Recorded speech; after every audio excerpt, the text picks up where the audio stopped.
Manhunt.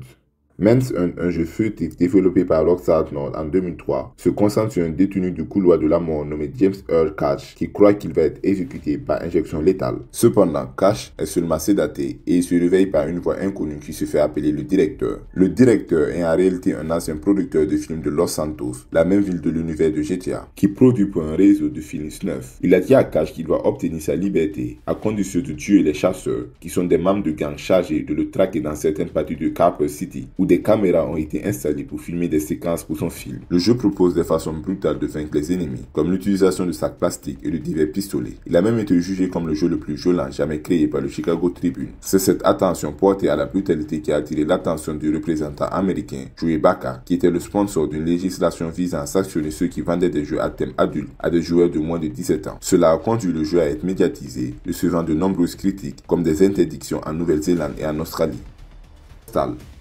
Postal est sorti pour la première fois en 1997 par une société appelée Running with Scissors. Il dépeint un personnage connu sous le nom de Postal Dude, un homme souffrant de graves troubles mentaux et croyant que l'US Air Force a libéré un agent aérien appelé la peste de la haine. Cela l'entraîne dans une frénésie violente pour tenter d'éradiquer le virus en éliminant les personnes infectées, tout en entendant des voix dans sa tête. Le jeu est composé de différents niveaux et lieux, et l'objectif est d'éliminer suffisamment de personnes pour avancer au niveau suivant. À un moment donné, l'un des niveaux se déroule dans une école, et à la fin originale, on montrait des enfants se moquant de lui. Ces balles n'étaient pas efficaces, avant qu'il ne soit enfermé dans un institut psychiatrique avec des images de type satanique. Le jeu a été interdit dans plusieurs pays. Custer's Revenge. Développé par Mystic en 1982, une société spécialisée dans les jeux pour adultes, ce jeu dépeint le lieutenant-colonel et breveté général George Armstrong Custis, un célèbre commandant de la cavalerie américaine, surtout connu pour ses guerres contre les Amérindiens, portant rien d'autre que son chapeau. L'objectif du jeu est de traverser un champ pour atteindre une femme amérindienne attachée à un poteau, tout en évitant les flèches qui tombent. Une fois arrivé près d'elle, le joueur doit appuyer sur le bouton d'action de manière répétée pour faire exactement ce à quoi vous pensez. Le jeu a été vendu dans un emballage scellé étiqueté, interdit à la vente aux mineurs et coûtait l'équivalent de $160 en 2023. La littérature du jeu indiquait que même si des enfants vous voyaient, il fallait leur dire que Custer et la jeune femme dansaient simplement. Le président de la société créatrice du jeu a répondu aux critiques en disant que l'objectif était simplement de séduire la jeune femme et qu'elle avait donné son consentement. Le jeu n'a en réalité jamais été officiellement interdit aux États-Unis, mais ses ventes ont été restreintes car certains détaillants ont refusé de le distribuer. Armageddon. Dans ce jeu de combat automobile de 1997, le joueur fait la course contre plusieurs autres concurrents contrôlés par l'ordinateur dans différents environnements, mais avec un twist. Le joueur dispose d'un certain temps pour terminer chaque course et peut gagner du temps en collectant des bonus, en endommageant les voitures concurrentes ou, plus controversé encore, en écrasant des piétons. Les courses peuvent être remportées soit en arrivant en premier, soit en détruisant toutes les voitures, soit en éliminant tous les piétons. Ce jeu a été très controversé à l'époque et a été interdit en Allemagne, au Brésil et même au Royaume-Uni pendant une courte période. Il a été censuré en remplaçant les humains par des robots et les zombies par de l'huile noire et du sang vert. KZ Manager. Celui-ci est vraiment controversé, donc je vais utiliser des mots vagues pour l'expliquer. Il s'agit d'un jeu de simulation de gestion textuelle basé sur un navigateur. Le problème réside dans ce que le joueur doit gérer. Disons qu'il s'agit d'un ancien camp de prisonniers allemands. L'objectif du jeu est d'augmenter la productivité et de gérer des ressources comme les prisonniers, les fournitures et l'opinion publique. Le jeu a été saisi en Allemagne en 1990 pour avoir violé l'article 130 du code pénal allemand qui peut être traduit par l'incitation des masses, rendant sa distribution interdite. EC.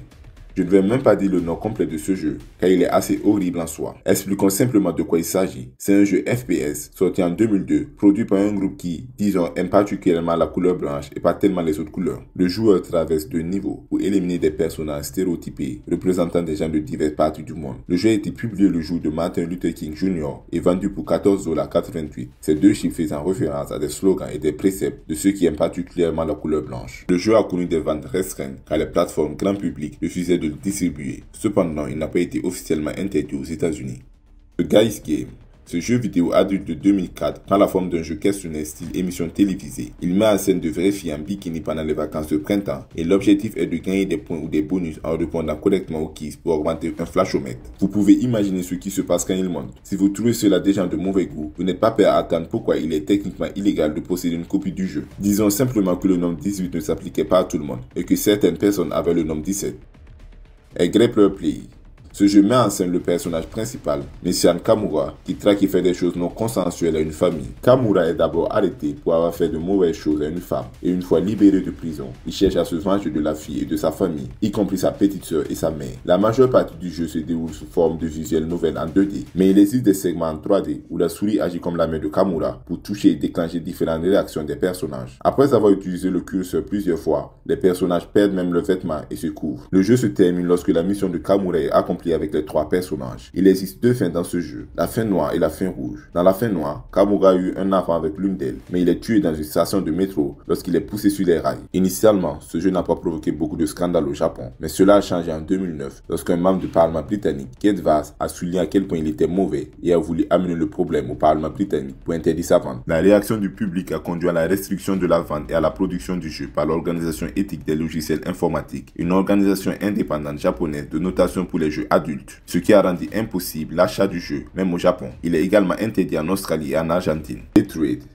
Dans Hatred, le protagoniste, appelé l'antagoniste, est un homme qui méprise l'humanité et veut se lancer dans ce qu'il appelle une croisade. Le but de cette croisade est d'éliminer le plus grand nombre possible de personnes avant qu'il ne soit lui-même abattu. Le développeur a décrit Hatred comme une réaction aux tendances esthétiques des jeux vidéo, telles que le politiquement correct, la politesse, les couleurs vives et les jeux en tant qu'art. Pour cette raison, le jeu est principalement noir et blanc et présente une violence extrême, ce qui en fait le 3e jeu vidéo à recevoir une classification adulte uniquement. Pour violence extrême, derrière Manhunt 2 et l'inédit Kill. Le jeu a été réalisé avec Unreal Engine Game 4 et Epic Games a demandé aux créateurs de retirer le logo d'Unreal Engine du jeu. À un moment donné, il a même été retiré de Steam, mais a été réintégré après un certain temps, accompagné d'une excuse personnelle de Gabe Newell. 177. Ce jeu porte son nom en référence à un paragraphe de la législation japonaise interdisant le mot air. Il consiste à sauter à travers des obstacles et autres personnages tout en suivant des filles fugueuses. Si le protagoniste atteint la fille après le mauvais acte, le jeu montre une image de lui et de la fille mariée. Si le protagoniste ne parvient pas à l'atteindre, elle arrive chez elle et appelle la police. Manhunt 2. Même après la controverse suscitée par le premier Manhunt, un public très dévoué lui est resté fidèle et une suite est sortie en 2007. Le jeu suit Daniel Lam, un patient mental souffrant d'amnésie qui tente de découvrir son identité, et Leo Casper, un assassin sociopathe qui guide Daniel dans son aventure. Le jeu contient des scènes si brutales qu'il a été refusé de classification au Royaume-Uni et en Irlande et a reçu une classification adulte uniquement aux États-Unis, ce qui a fait que la plupart des plateformes ne voulaient pas le distribuer. Après cela, le jeu a été édité et censuré. Certaines des parties ayant été modifiées, comme le floutage des exécutions et la suppression du système de points qui récompensait les joueurs pour des meurtres particulièrement brutaux. Cette nouvelle version a reçu une classification mature. Si vous voulez discuter cette vidéo ou suggérer une nouvelle, vous pouvez me le dire dans les commentaires. Vous pouvez également vous abonner et regarder mes prochaines vidéos.